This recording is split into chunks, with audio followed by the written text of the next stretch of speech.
My name is Brandon Krieger, and I'm a social media cybersecurity consultant. And today we're going to talk about episode number 5 is what is the IoT? What is the Internet of Things?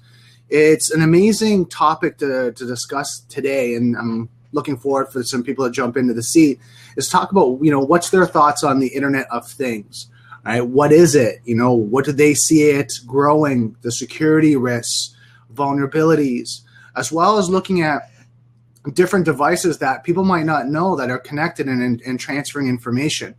So today's discussion, and I'm looking forward to get some people into the hot seat and talk about this, is what really is the Internet of Things, right? And it's great to have this discussion when it comes to new technology, when it comes to cybersecurity, because of the growth of technology. Sometimes security is not thought of. I mean, I'll give you the definition that I found online for the Internet of Things. The Internet of Things is the network of physical objects, devices, vehicles, buildings, and other items which are embedded with electronic software, sensors, and network connectivity, which enables these objects to collect and exchange data.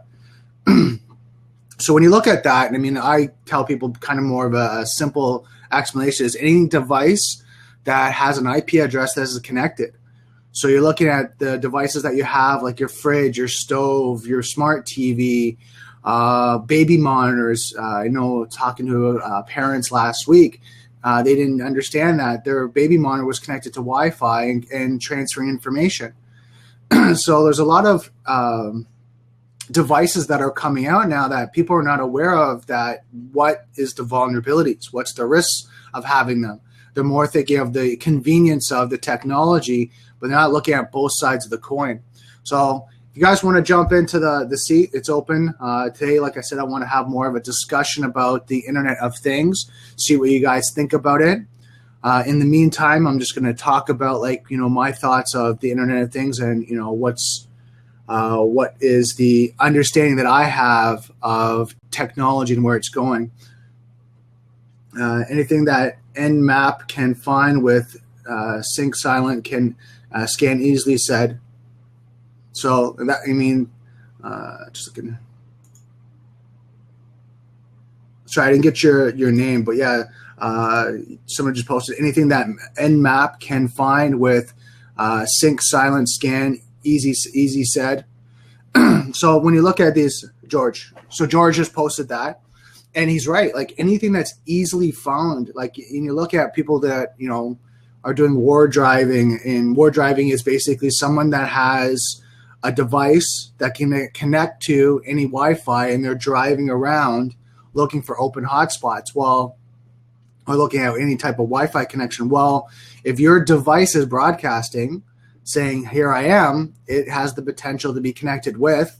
And then if someone is looking to access that, and I'll give an example like of a baby monitor. If someone can access that baby monitor, they can see what's going on in the baby's room or wherever you have the baby monitor. So some things to think about when it comes to security and what you're working with. Yeah, George, if you wanted to jump into the hot seat, come on in. And like I said, I want to have a discussion today and just see what you guys think about the Internet of Things. What's your thoughts? Do you use a lot of devices that are connected, or are you more kind of shying away from it? And that's what I'm saying. Like the one thing I advise people as I'm out and about and talking to people is to really understand the terms of service, what the device can do, different types of vulnerabilities that could happen. What's the security? Is there encrypted data? It's encrypted transfer. What's your password, your security on the device? Is there security on the device at all, or is it just opened up? And if you're connected to like Wi-Fi, is it using WPA2 authentication?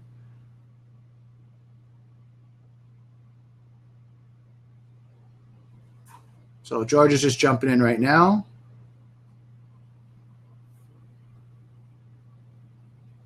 Hey, George. Hey, how are you? Good. Brandon? Sounds pretty good. Okay, good. I just reinstalled my system and I jumped on the Manjaro Arch-based system. Okay. So I saw this room, like, why not? Why not have a conversation about this? So what's your thoughts? What's your thoughts on the Internet of Things and how it's evolving? Well, Nowadays, it's not even Wi-Fi who is not secure. As I said in a comment, I can just take your public IP, and using that, nmap can find everything. Like I already tested that theory and it works. Like just nmap is a console tool that allows you to ping networks and IP addresses, as well allows to manipulate with packages. So you can use manipulated packages to scan their network and stuff. So it can detect what system they use. It can detect what services they have on what ports have closed, pretty much everything, even the local map of their network.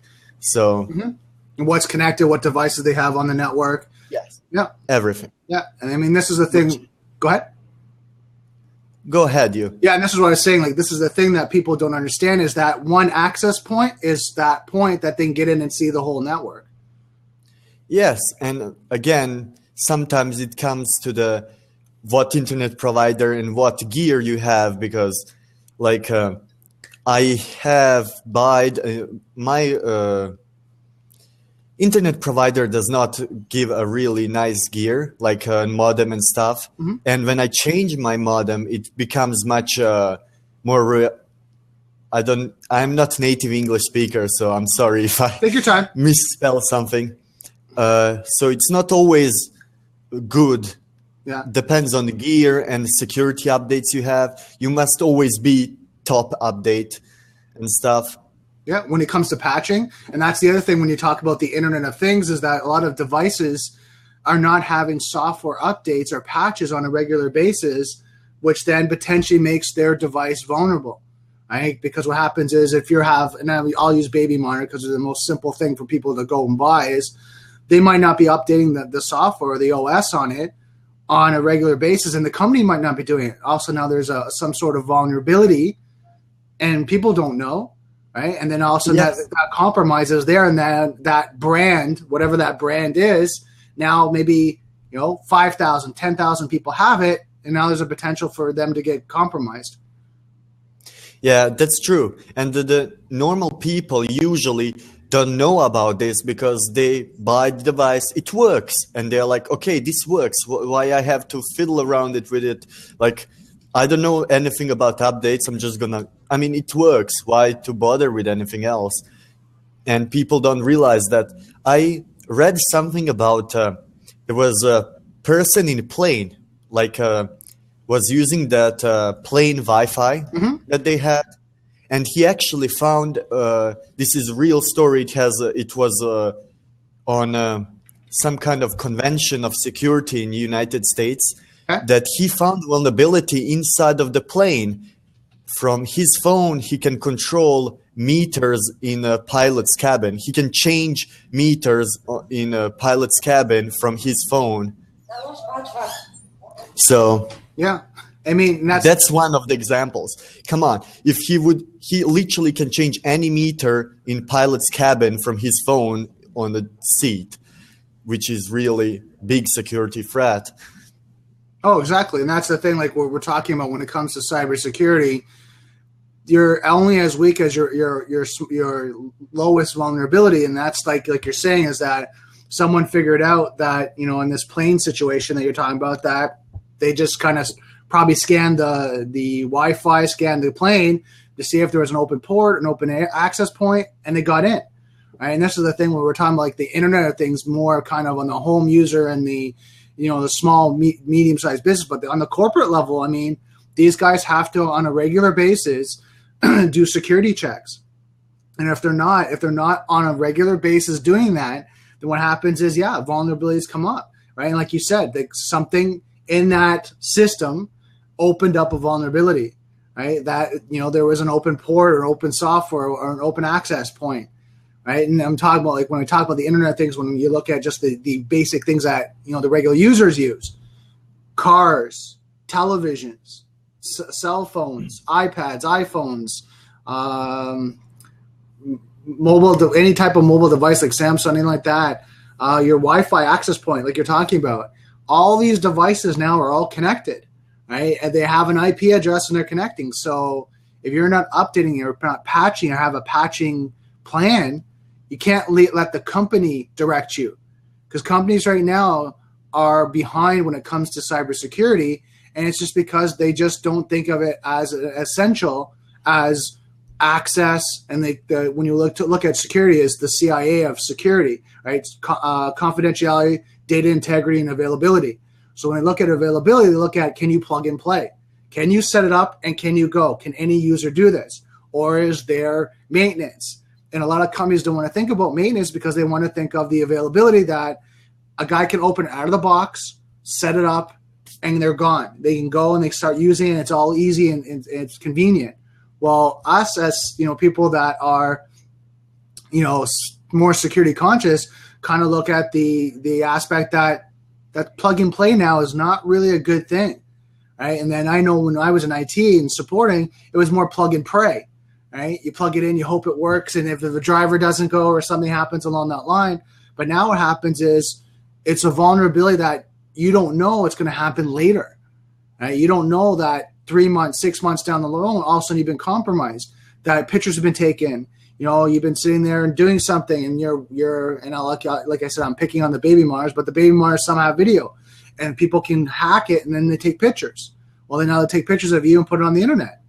So like Ali is saying, is people love plug and play, and that's what companies are looking at, for the convenience of people to come in and say, okay, I bought this device, I grab this device, I plug it in, I do a couple things, I set up my settings, and then boom, I'm ready to go. I'm off to the races using it. Well, us as security people realize that's not necessarily the best thing anymore. Are you patching it? Are you updating it properly? How much information, confidential information do you have on the device? Are you just downloading these third-party applications, not looking and investigating what it does to the device?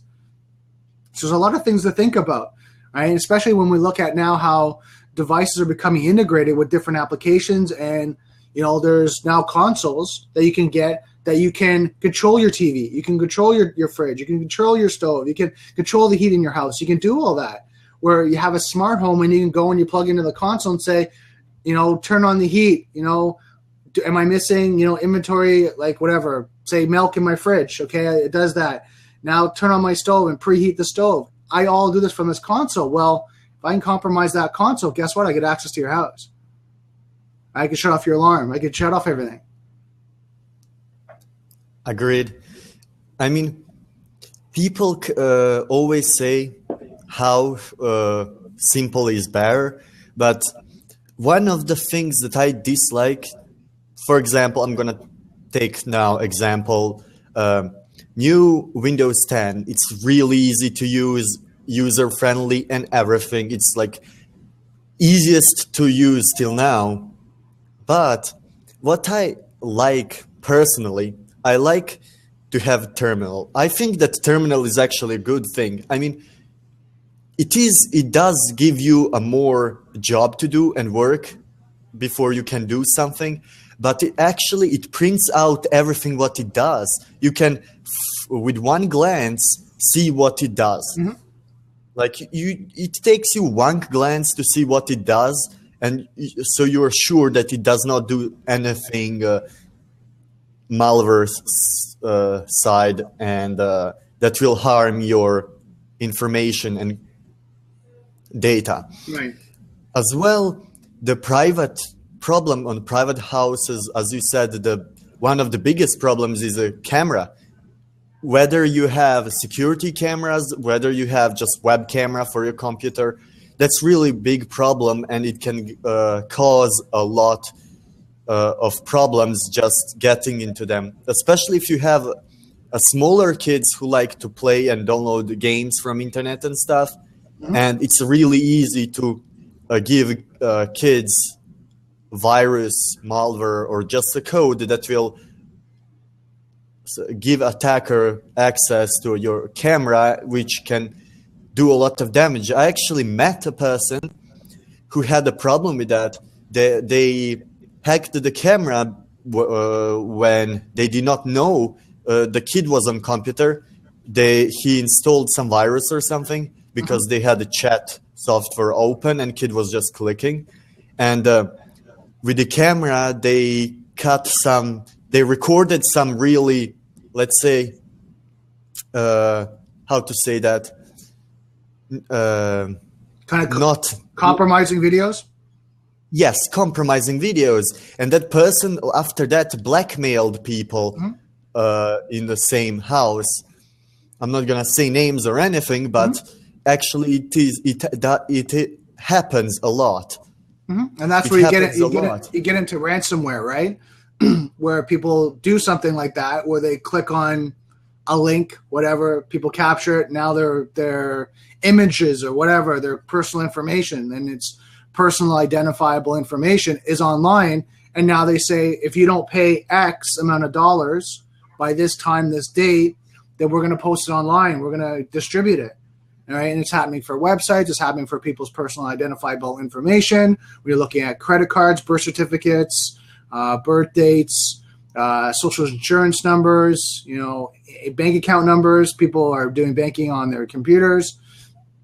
And like you said, all it takes is someone not really paying attention to how they're connecting online and what they're clicking on for someone to compromise their system, and now to have a keylogger, app that's running in the background or script that's recording all their information. So something like, we really have to think about, and I think, people like us that are talking, having these conversations need to have more discussions with people about how to protect themselves, how to think about it, because it's not the point of being scared. And this is something like, people that are watching this later, it's not the point of being fear, like, oh my God, these things are so bad. It's being educated, right? How to use them and how to protect themselves, right? So, and analogy is like using a knife, a chef's knife. Chef knife is very sharp, can be very dangerous in the wrong person's hand.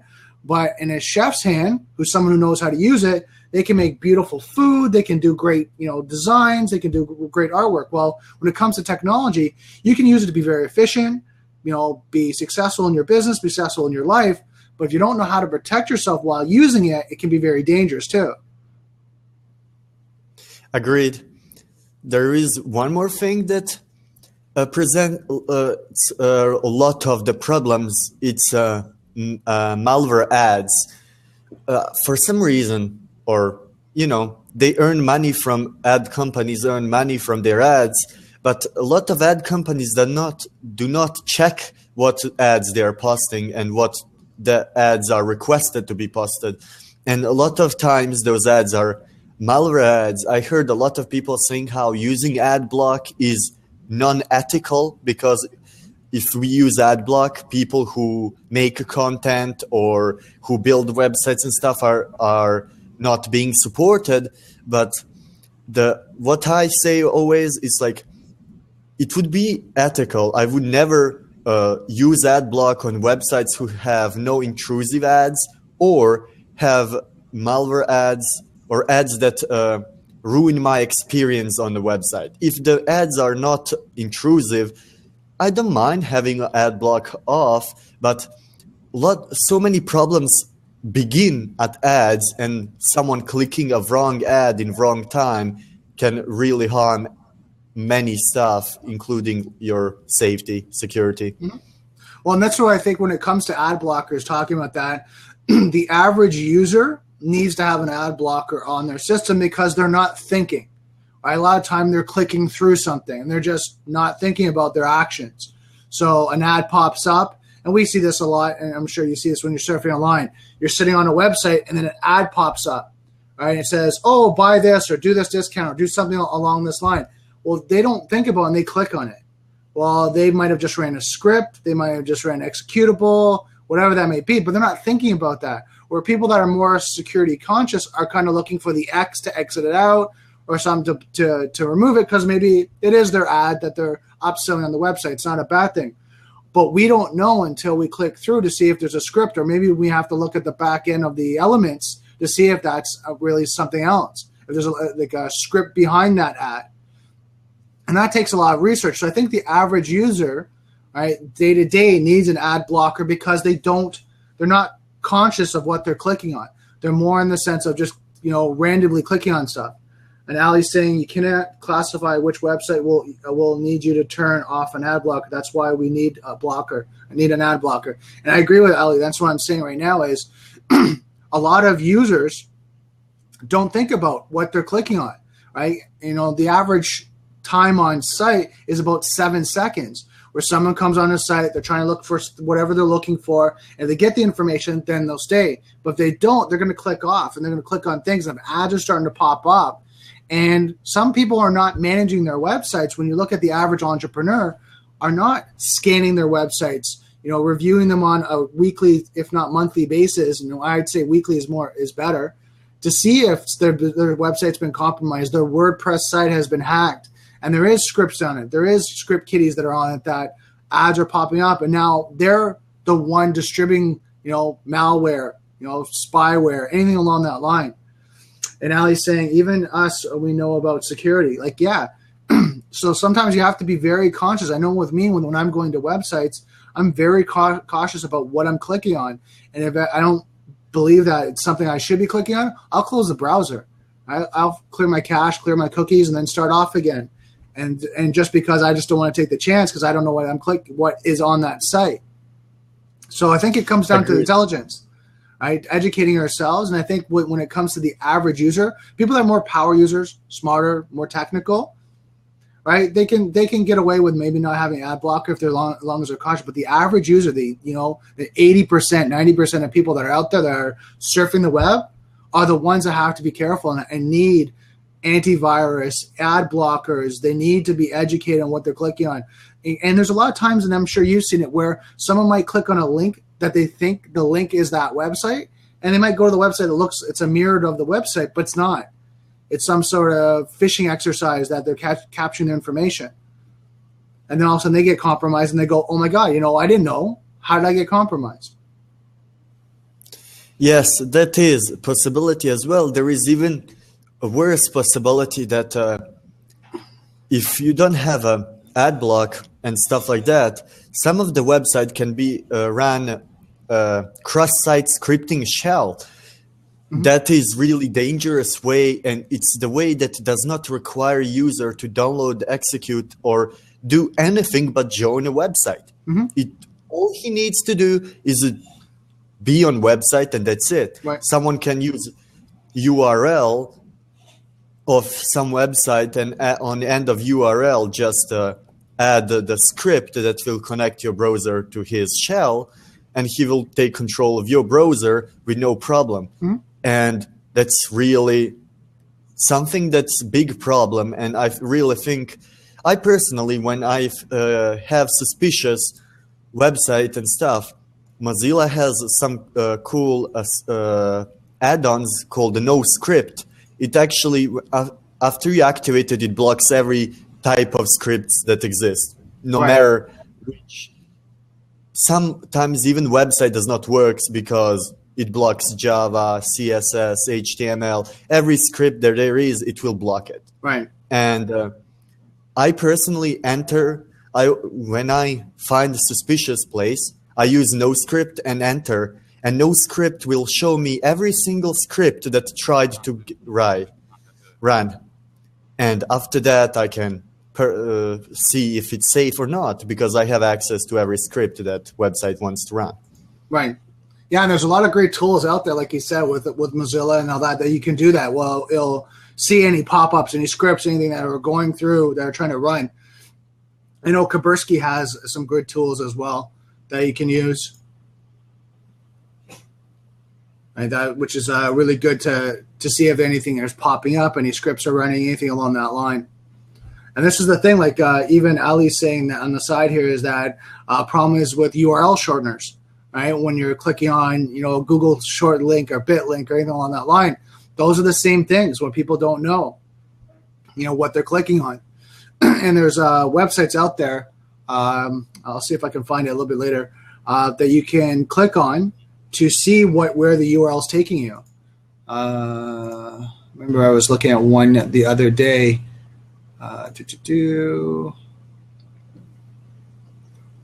I'll see if I can find it, but it was actually a URL. You go and it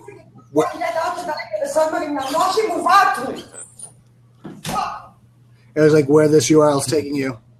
But yeah, I'll see if I can find it. But it shows you exactly where the URL is taking you.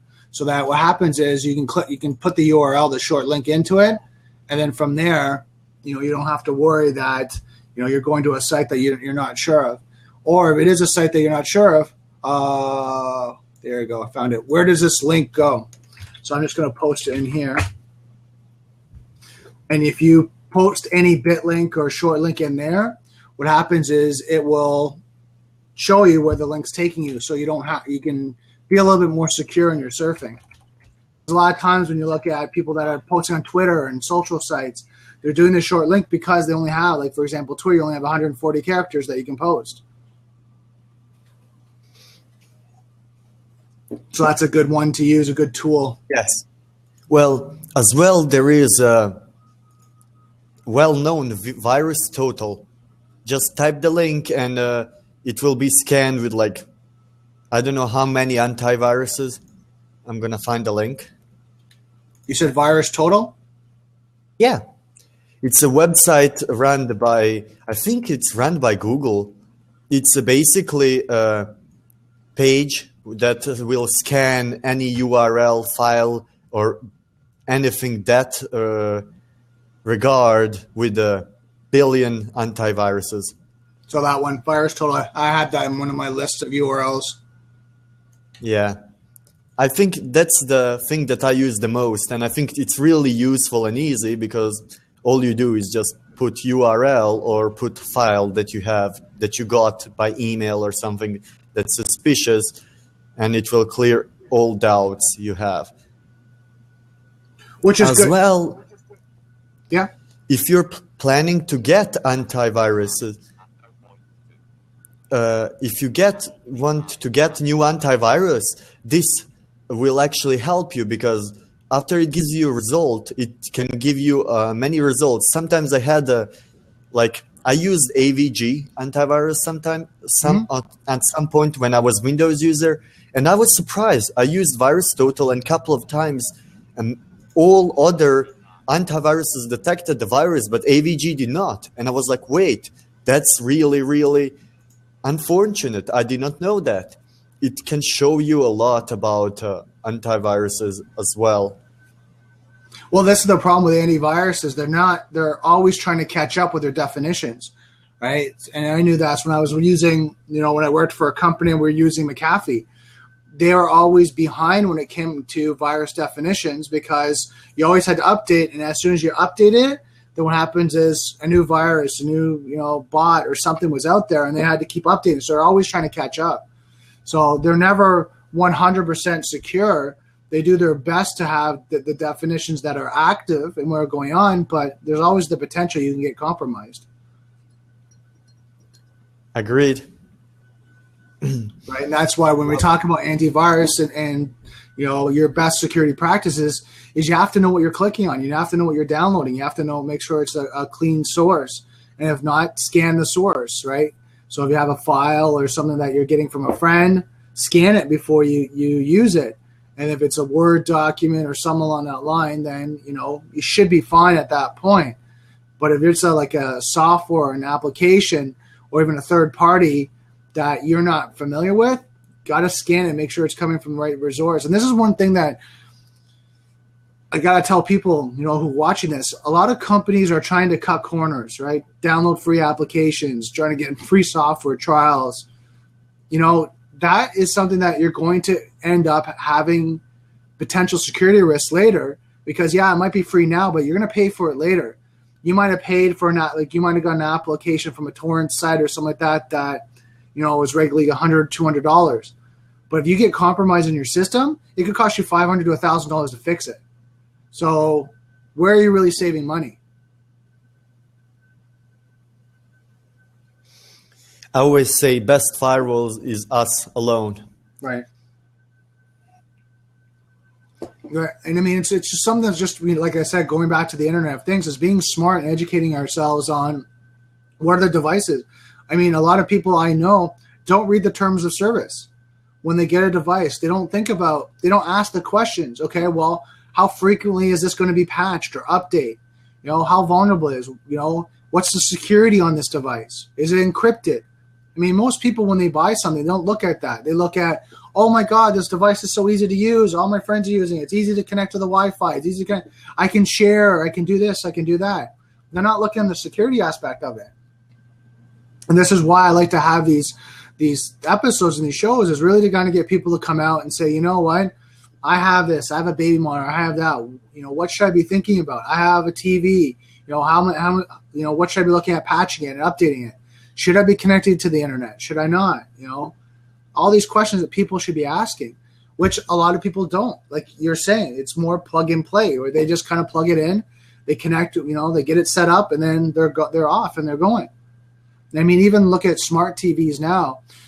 Most smart TVs, the new age of TVs, have consoles now, which are with an operating system and have applications from the manufacturer that are being installed. So third-party applications. I know people can do Skype and YouTube and all these different, you know, Netflix. They can use all these accounts and connect. Well, now you're connected more and more. And any of those points are access points that someone can get into your system. Right? Like you talked about before. If I can get and hack your Netflix account on your TV, I can actually get access to your network. Well, I can get access to your network. Now I can potentially get access to your computer. I get access to your computer. Now I can get access to your information. And all it took me is to get through your smart TV. Yeah, the worst thing is, as everything improves, the hacking improves as well. No matter how technology improves, the hacking improves as well, or security threat, let's say. And today it does not require you some high education to be good at that, because people made it simple. Let's say, did you ever use Metasploit framework? One button and I can scan your network with a database with like 10,000 vulnerabilities that are all updated every single day. Come on. Mm-hmm. And everyone can do that. And the thing is, people does not put restrictions on that. Like if you made the tool to make it to protect people, easier to protect people and stuff like that, you should allow it to be used by people who will use it to protect people, right. Not everyone. And they don't have any restriction on that. And it's open source, which makes it even more open to the public. That's where the people called script kiddies come from. I mean, I personally don't have a high education in this matter. I learned everything like a hobby. Right. So I still learn, but I really think that internet should have more restrictions over not just people. They shouldn't just educate people how to protect themselves, but they should stop people from getting the tools they need to use to exploit vulnerabilities and steal the data. Because there is so advanced tools that allow any person who reads 2 pages of the guide to do a lot of dangerous things. Mm-hmm. So, yeah, I mean, like you're saying, a lot of easy access to different vulnerabilities. And when it comes like to the Internet of Things, is that a lot of times when there's compromises to any type of smart device, you know, it's posted online. Well, the compromise is there. And like you said, when we're talking about baby monitors and TVs and, you know, fridges in your car, well, those compromises are online that people can easily go up, look, and read the white papers and just figure out, oh, I just do 1, 2, 3, and I'm in. So when it comes to the Internet of Things and you look at like different business owners, right, that's where you look at, they have to really look at the devices that they're using, how they're connecting, how they're securing, all their devices and information in the operating system, the updates, to make sure that they're secure. And if they're not doing it, they have to look at setting that up in their business, setting up in their personal life so that they are, because again, we talked about this earlier, is that, maybe your kids are the ones that are not really kind of thinking about what they're doing online, and they're using their iPads and they're using their, smartphones, and they're doing all that, and they're playing video games, and all of a sudden an ad comes up and they click on it, well, that ad has a script in the back. And that ad connects, that hacker or that virus or that malware to your system, and now they get access to your network. And now you all of a sudden you're, as the parent, going, why is there problems with our system? Why is our system slow? Why am I getting all these pop-ups? And it could be even worse that also now you have problems with your bank account or anything along that line. So that's why when we look at the Internet of Things, is you have to look at two sides of the coin. Is yes, it's available, like I said, with the CIA of security, confidentiality, data integrity, and availability. Well, the availability is there that you can access these devices, you can plug them in, and you can run with them. But a lot of people don't think on the flip side of that coin is, okay, well, how do I secure them? How do I work with the company, right, or ask them the right questions to make sure the device is secure? Is it encrypted? Do they have weekly or monthly updates and patching? How do I patch the device and make sure it's up to date? How do I protect myself from using it to make sure it's secure? A lot of times, like you said, like when we're talking about before, is that people don't ask these questions when they're looking at purchasing. They look at the convenience of it. Oh, it's easy to use. It's going to help me be more successful. It's help me, manage my time better. It's going to keep me mobile, accessible. Right? They're thinking about all these great things, but they're not thinking about the security aspect of it.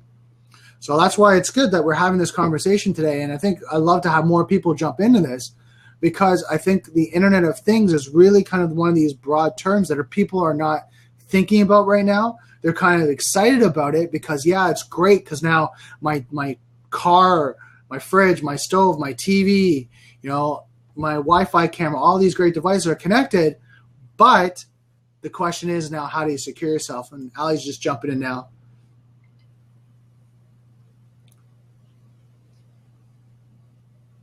See if Ali can jump in.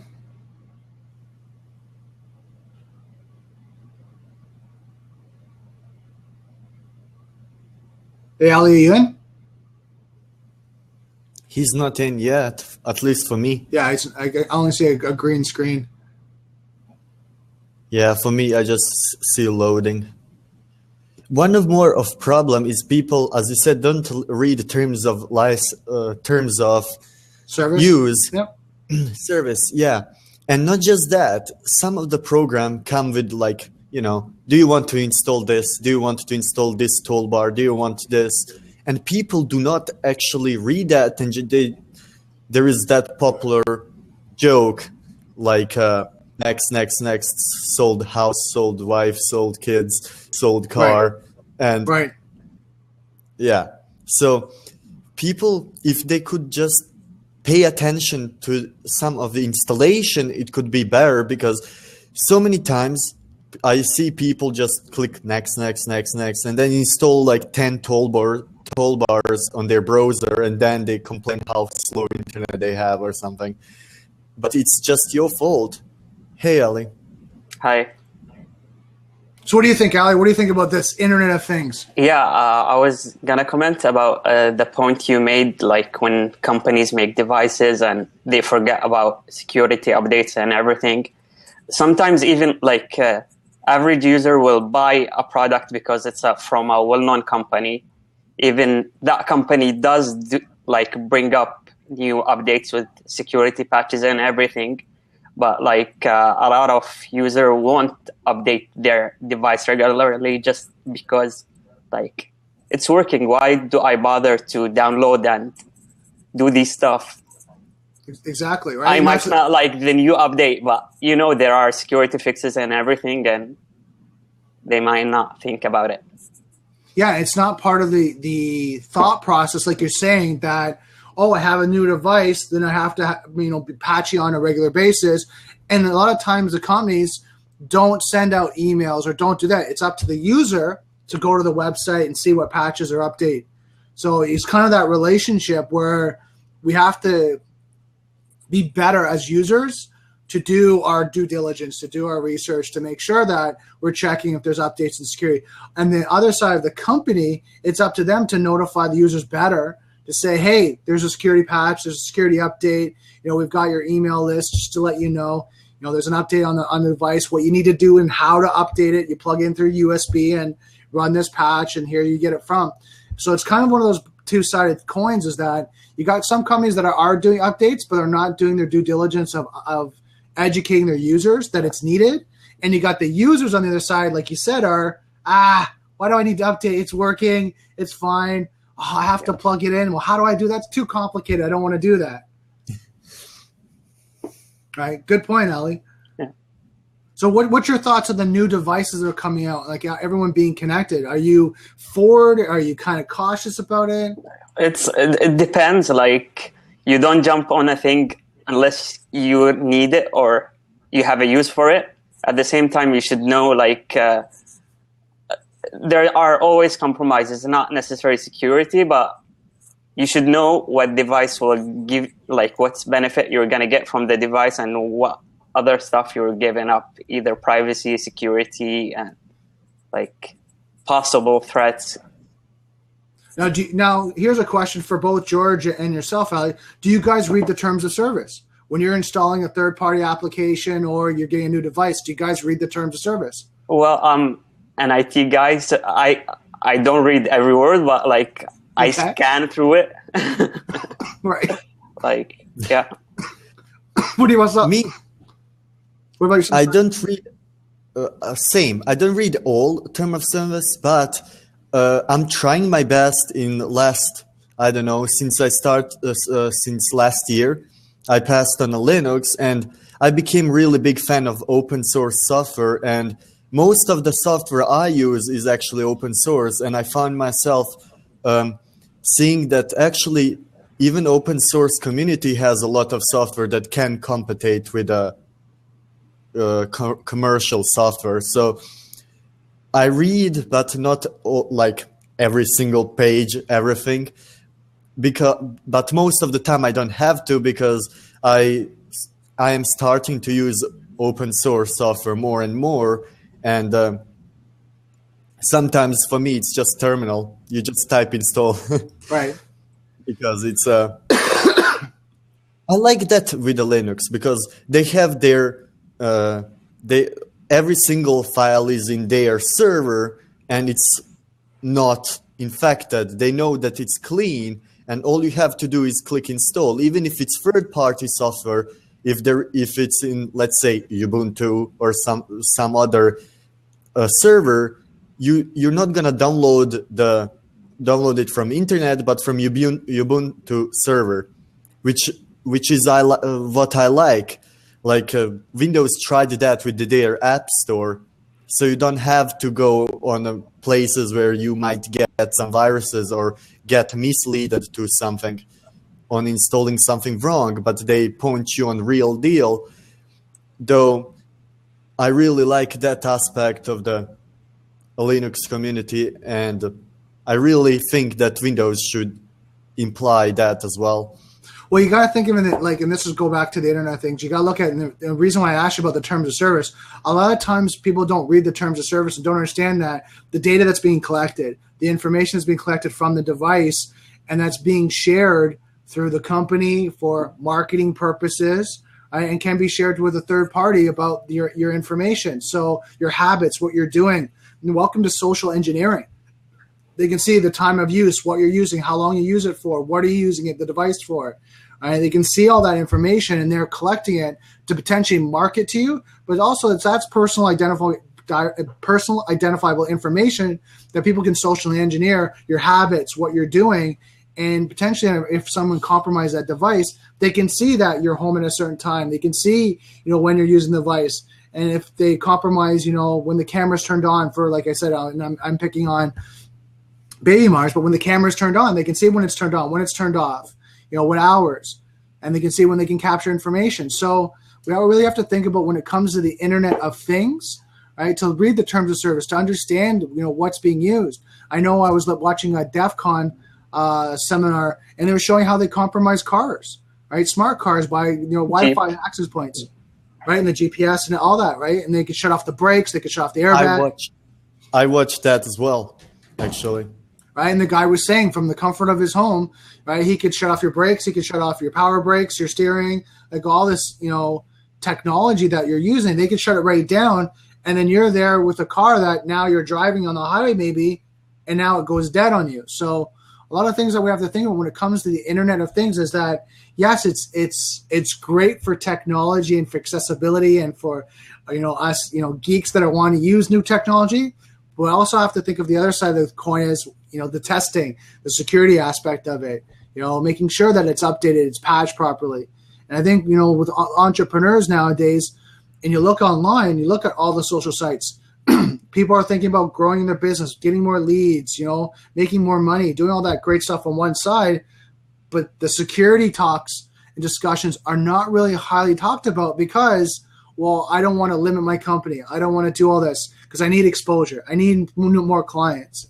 And this is where it comes to the happy medium. I know, Ali, you're in technology and you're a master of e-business. So what do you think, like with the master of e-business, how do you think with businesses now that are growing, new entrepreneurs, people are out there, what is your thoughts on the technology marriage with, the actual business growth?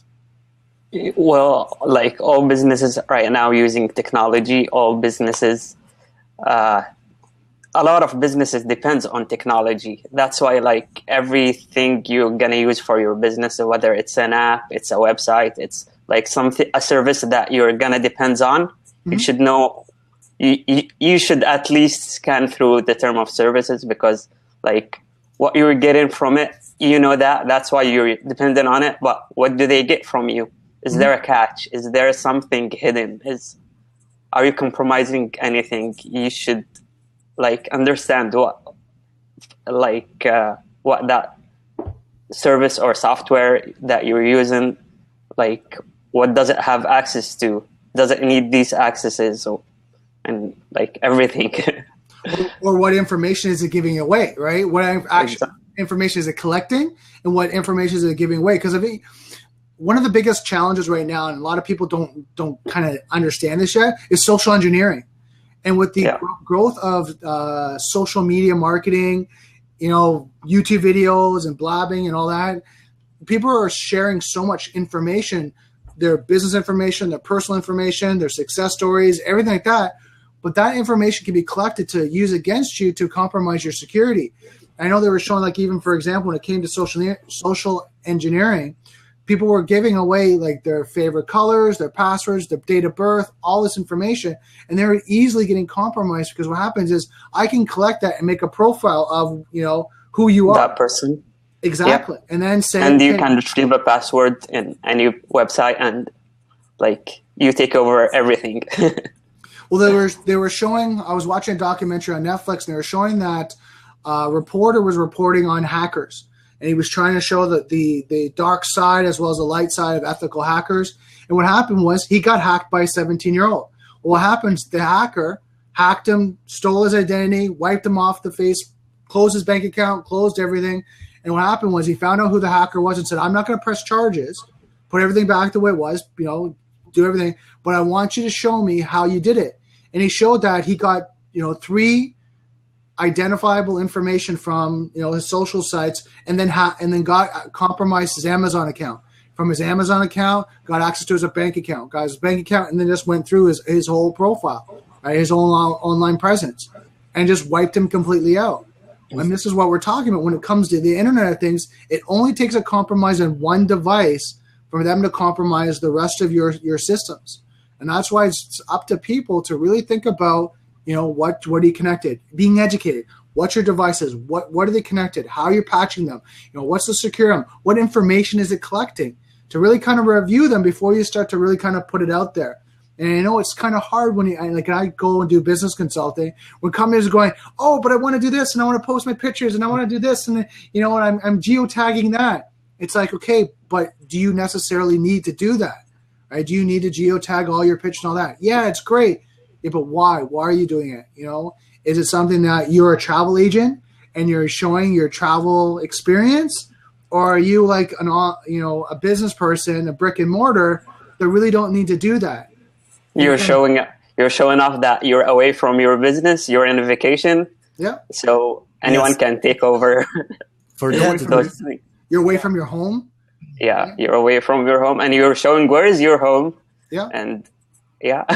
Well, that's the one thing that people don't understand is that is when you do geotagging. Sorry about that, George. But when you do geotagging, it can go up to 5 decimal points of your location. And because of Google Maps, I can zoom in to that area on Street View and see what streets are there. Where's your closest intersection? So what were you saying, George?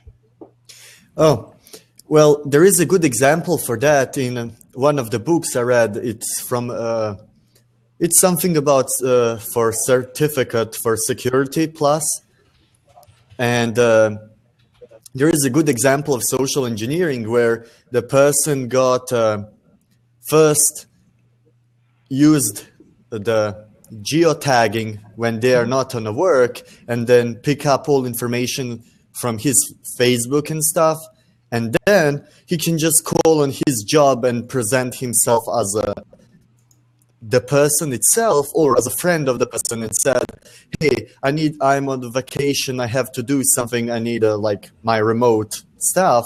And then they would, of course, give him the remote data like password and login and servers, and he just remote in on his workplace and just compromise whole company because one person did not watch out what it's doing and just geo positioned that he's on vacation, he's not there, he's information, sensitive information posted on his account, and I can use all that and just not harm you but the people around you as well. Mm-hmm. And this is the thing when you get now, here's for the guys that are watching and then you guys as well. Here's a little trick I want you guys to try. If you find some information on yourselves, call your bank and say, hey, I want to change my password. I want to do that. And ask and see what information they ask for.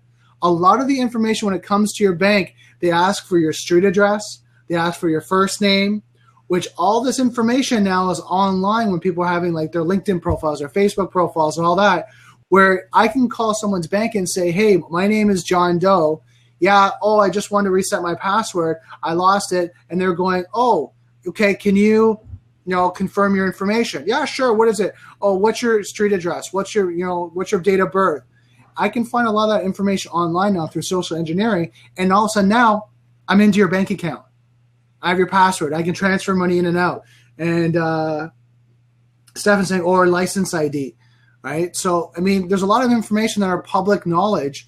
And this is what we're talking about, like the internet things. When you have your devices, sometimes people are doing banking and all that information on their phones, and they're not encrypting the data and all that, and it's being stored on the phone in the history. Well, if I can compromise your phone or I can compromise any of your devices, I can potentially get that information. So it's really something that people have to think about. And like I said before, not the point of being scared that, you have to shut off all technology and sit in a dark room, but being educated enough that, okay, how do I use these? How do I secure myself? What's the best practices? How do I update them? Doing all these great things. And that's why I do, coaching and consulting with people on a one-on-one basis to make sure that they're doing this, that they're securing their devices and their identity as well as their company, to make sure that they're protecting themselves. So we've got about 6 minutes to go. Is there anything that you guys wanted to add before we end off? Well, one example for Android, there was an application that's famous all over the world that allows you to use your flash from the camera as a lamp. And no one ever saw what are permissions for that. And once someone entered what are permissions and why the torch application who just turns on your flash from your camera needs access to your account, to your logging system, to your wallet, to your every single permission it needs, it was required there. And no one even noticed it until someone who has experience with technology took and opened the permissions of that application. That is a really, really one of those things.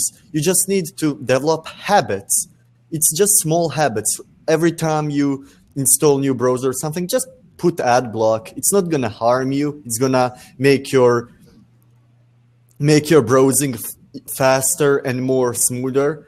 and you're not gonna have security threat. Or when you're installing application, if the application is just for, let's say, images, then just check the permissions if it requires just memory or it requires your account information as well. And most of those things is just habits. Like I myself, on one point, I realized like after you develop those habits, you don't even need antivirus and everything. It's all about small habits that, let's say you see suspicious link, you scan it on some virus total or other website. Everything is a small habits that are not that hard or time consuming. For sure. What about yourself, Ali? Yeah, just like you should know if something asks for permission. Does it need the permission to access this thing? Does it make sense for, like he said, a Torch app to have access to contacts? When you buy a new device, it will share some stuff about you, and it asks you to give it permission. Do you have to give it that permission? Is it going to improve the services or anything? Depends on the company, depends on the product. Mm-hmm. You should read more about what you're giving up. Is it going to benefit you in any way? If you're going to post something about you, about what you're doing, even sharing like photos on social media, it's like we share the photo, but are we giving up anything by sharing the photo? Are we showing off that we're on vacation, our house is empty, no one there? Like in our other photos, like we shared it from our home, they might have like the geotag of the address of our home, and now we're showing off that we're on vacations and like our home is empty. You know? For sure. Yeah, you wouldn't tell thieves that I'm leaving my home and here are the keys. Yeah. Yeah. So why are we doing this with the technology? And that's a good point. When you talk about geotagging, it's even something like when I do talks for security companies, and I've been doing more and more when it comes to self-defense courses, talking about security and the cyber world, because they ask, can you come in and talk about the technology aspect of it? And even a simple thing is turning off geotagging and posting your pictures when you get back from your vacation. It doesn't have to be live and at the moment where you're at your location or at your hotel and taking pictures. You can store them, and then when you get home you can share them if you want. And then you're home and you're secure. And then if someone is maybe doing social engineering on you or stalking you a bit, they can look at, oh yeah, he's home, and doing things sporadically, right? It's not always on a schedule. So there's a lot of security issues that people have to think about when it comes to cybersecurity, when it comes to social engineering, when it comes to their habits and what they're doing. Is like you said, be a little bit smarter, kind of look at what they're doing, and is it something that they need? Is it really part of an essential service or part of the application that they need? They need to have it all fully integrated with the camera, the contact list, your calendar. Does it really need all that access? And if it does, why? You have to really kind of ask the questions and do the research. And if you're not doing the research, guess what? But you have potential that you're going to get compromised. So it's really good. I get some guys that are jumping in right now. Ron's just jumped in. Miro, so yeah, if you guys wanted to just add anything, I've got about another 2 minutes. If you guys wanted to add anything, but yeah, this is a great discussion. Thank you, George. Thank you, Ali. It was great to have you guys here and just talk about the internet things. I think more and more people need to have these discussions when it comes to cybersecurity, technology, how to secure themselves, because I think what's happening right now is we're getting too lost in the evolution of technology and how cool it is and how easy it is, but we're missing out the potential for the risk for ourselves, for our personal safety, for our family, and for our business. I agree as well. Too fast the new is not always the good. There is always bugs and glitches in the new software and stuff like that. So when we came out with something that's brand new, it's better to just wait a little bit to see what happens and then start using it. I personally when there is update for like, I don't know, user interface on my computer or something, like desktop environment, I first wait a little bit. Like, let's see, I see forums for, do they have any bugs and stuff, crashes? If there is no, then I install it because I know it's not gonna cause any problems. But some people would just, okay, I wanted the brand new experimental update that is not even tested, and he downloads it and it breaks everything and he loses his stuff, which is not really good. As well with technology, smart cars and stuff, they make everything easier, maybe in some way safer for drivers. But let's say you can get for $2,000 hand EMP transmitter that will literally destroy every type of the signal. And if we have cars that are that advanced and smart, what would happen if they lose their capability to be smart? Like, do anyone thinks about that? I can stand next to the street with EMP transmitter and just like mess up every electronic in your car, and you're gonna, what then? Mm-hmm. Yeah, I mean, the possibilities for compromise is there. I mean, you can watch TV shows, you can watch different types of, criminal mind shows and things like that, and see what people can potentially do. And if it's, the potential is there, the potential for a compromise is there as well, and the risk is there. So, I mean, yeah, and that's why, like I said, it's up to us as a community to educate, to have discussions, to have an open forum, to talk about this in an educated manner, not in a fear state where, oh my God, I can't get a smart TV, I can't get a phone because, my identity and everything's going to be stolen. And that's not the case. It's just, how do you use the technology? How do you use the evolution of the software, the hardware to protect yourself properly, but use it so you're efficient and you have the accessibility to be able to use these great tools. And then it's up to us as users to be able to go back to the company if we do see something and say, hey, there is a problem with this, I need this fixed, I'm going to stop using your device until you fix it because I need to be secure, I need to be safe. And as users, the more of us that do that and take that accountability, the more the companies are going to invest to help protect us. Yeah, I agree. So, guys, I'm going to end off today. Like I said, this is a great discussion. I have these talks every Tuesday at 10 a.m. Eastern Daylight Time. So come on out next time and just chat. I mean, we're going to be talking about cybersecurity, how to protect yourself, and different aspects of cybersecurity.